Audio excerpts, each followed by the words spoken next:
Hey guys, welcome back to Archetypal Techno, and today we're back with another video which is a little different than the other PC builds. What we're trying to build here is a versatile system. Yeah, you heard it right, we're trying to build a versatile system, and before getting towards the parts, such odd combination of parts that we're using, let's quickly get in, to the reason behind building a machine like this.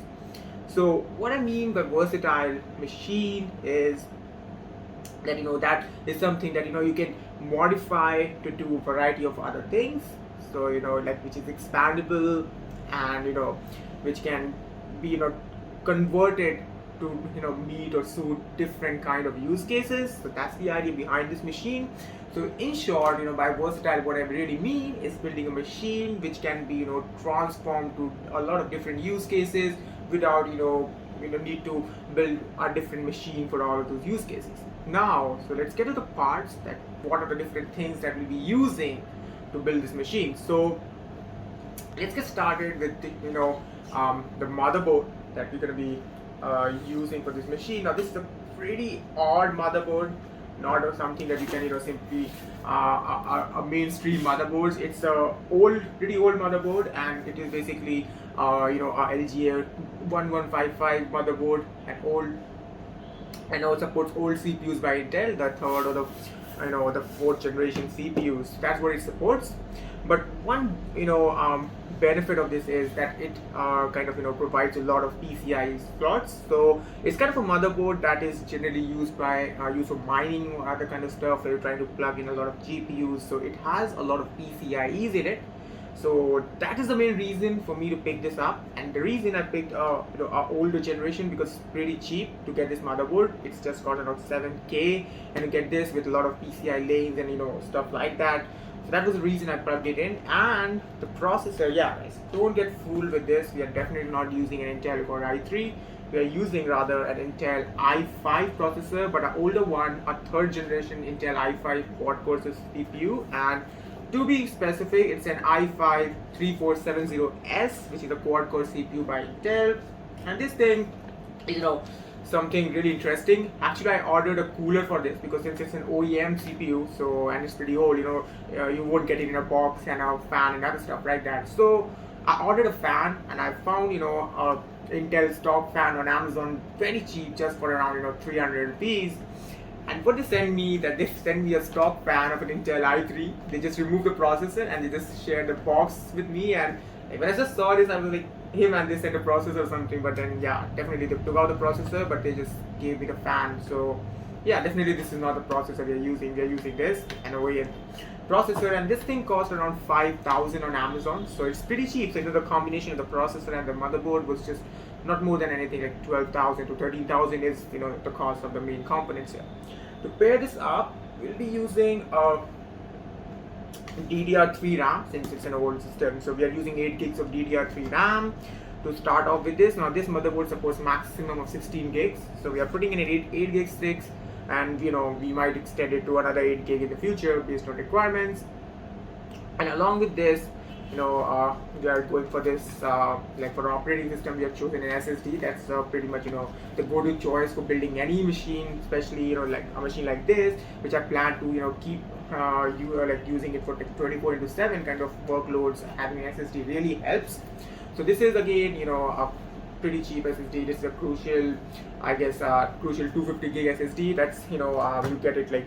These are the cheapest ones that you can get. Oh yeah, it's a 120 gig SSD. Yeah, so you get them like the cheapest available. So the reason choosing this one is that just to house the operating system. That's it. To have storage on this, I might plug in a new hard drive or stuff like that. Since I'm planning to build it as kind of a versatile in nature, we'll be doing a lot of different things.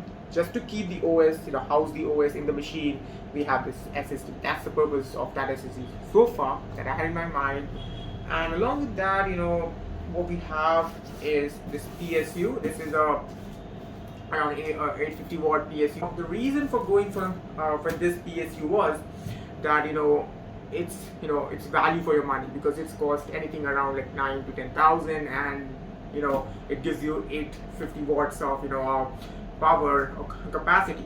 Now going for anything similar to the premium brands, it will cost you anything like 16K or something like that. So since we are not using really high grade components in this machine, something like this can really work. And since it's a completely modular PSU, that's the best part of it, that it's completely modular. We just put in what we need and we can keep on adding stuff, and this definitely gives us a lot of headroom to add a lot of things. Maybe if you want to convert it into a NAS storage, right? If you go for a typical NAS storage in market, if I look for anything like a 4-way NAS storage by Seagate or WD, it will cost you more than like a lakh or something like that. But then this machine, you can simply plug in 4 hard drives, and since this is supports a lot of PCI, you can simply get the different extension PCI cards with a lot of SATAs on it, and you can easily plug in a lot of hard drive. You can even plug in M.2 using those PCIs. So that's the idea behind having a lot of PCIs, because it gives a lot of expansion headroom for you. So that's why I chose this. And then this power supply will ensure that you're not out of power anytime soon, and you can do a lot of things with it. You can convert it into a storage hub or something like that. And the main purpose why I am building it is to use it as kind of a streaming machine. The main reason I try to pair it with an RTX 2060, that it can really help me in streaming. If I'm doing a live podcast and stuff like that, this can be really effective in streaming, because the machine that I was using so far was really not up to the mark. And when I try to stream anything above 1080p, even 1080p, sometimes it used to lag, and it wasn't doing the work properly. So I decided why not just give it an upgrade with a good GPU. So this machine, I'll be punching in a 2060 to ensure that along with its server related work, it can also do streaming and a bit of that kind of work. That's the main idea for having a 2060 in this machine. And I do have my main machine for gaming and stuff like that. That one houses a 1080 Ti, and recently I paired it with a 3060, and in that I use 750 watt crosshair PSU, because those components really need a lot of power. I put it under load a lot of time when I'm playing games and stuff like that. But then this machine you just have one of this 2060, and I don't know, like these things can pull out maximum 200 watt at max under load. So this PSU can really handle them very well. So that's the combination of parts I'm using here. And if I exclude this thing, at right now the price for these things are really crazy. This cost me around 60,000, and I guess the cheapest I found this card today, or on searching on Amazon and stuff like that, was 60K. But in actual, this thing doesn't cost more than 30,000. So if you go and buy this thing in the normal market scenarios, then you can easily get it for 30K. So the total cost for this whole setup would be not more than 50K. But with the exception of high pricing, this thing cost me 60. The pricing goes to 80K. And if you exclude this, because this is not compulsory for the build what I'm doing, but if you want to build something like this, you can definitely remove a GPU like this, and you can replace it with any of the cheaper alternatives. These things altogether cost nothing more than 22K. If you just go on and pick these things from Amazon, that's it.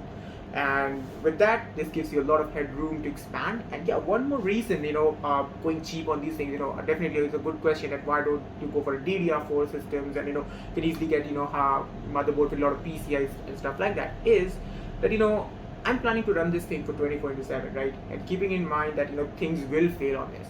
Maybe the RAM might go. Generally, it doesn't happen that often, but yeah, in case if something goes down, like a processor, it's easy to replace these things. You can get this thing for 5K, and you can get this motherboard pretty cheap. So it's easy to replace parts and keep this thing running 24/7. And you're also not scared that my system is running 24/7, something might go wrong or stuff like that. So that's the main idea. For choosing these things for this. Now let's get the case that I'm using. Again, it's Ant Ice for 30 case, and it is pretty. I found this case really decent. Like it costs around around 2,500 rupees, something close to. You might even get it cheaper on on days when they're having sales and stuff like that. So this is good. The build quality so far wasn't bad for this thing. The main reason for picking this was it has a lot of the room for putting in top fans over here. There are 3 front fans are supported. You can have a lot of airflow in it. So if you're planning something that should run 24/7, definitely, having airflows is important. So, you can do a lot of stuff. You can have top fans, you can have front fans. Definitely, we have one in the back over here. So, and then it also has, a good, nice acrylic panel, I guess. It shouldn't be glass, though they have a, a fragile sticker over there, but it shouldn't be glass, it should be acrylic. So, still, like, it's a pretty decent case, to house these things up and still, give a lot of room for cooling. So that's the reason, the main reason for building is expandability, right? In future, I might want to stack it with a lot of hard drives. Then, having something like this to cool them is not a bad idea. So yeah, that's pretty much, why we're building this, nutshell. And, if you exclude this GPU, this costs nothing more than 22K, but it's really good. And also, one more thing you could you guys can do, like, if you want to looking for a video to make a gaming PC, you need to replace this by an i7 version. Even if you don't replace it, it's a perfect combination, and it can really support a 2060 without a hitch. But even if you want something better, going for an a fourth generation i7 and pairing it with 2060 will give you decent performance, in most of the games at a really budget price. That's the main idea.